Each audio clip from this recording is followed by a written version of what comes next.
Бүгін біз кванттық ақпарат теориясы туралы сөйлесеміз.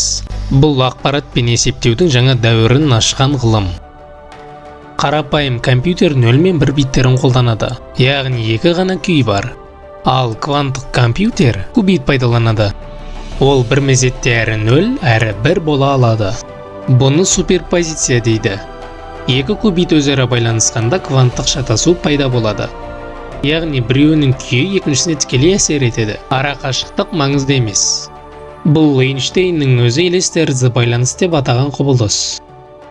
Осы қасиеттердің арқасында кванттық компьютерлер күрделі есептерді секундтарда шешіп, кәдімгі компьютерлерге жылдар қажет болатын мәліметтерді талдай алады. Ал кванттық шифрлау ақпарат қауіпсіздігін мүлде жаңа деңгейге көтереді. Егер біреу хабарды ұстап алмақ болса, жүйе оны бірден байқайды.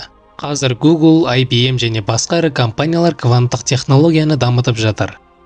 Ал ғалымдар болашақта интернеттің жаңа түрі кванттық интернет пайда болады деп болжайды. Қарапайым тілмен айтқанда кванттық ақпарат теориясы бұл ақпараттың кванттық әлемде қалай өмір сүретінін зерттейтін ғылым. Болашақ осы салада.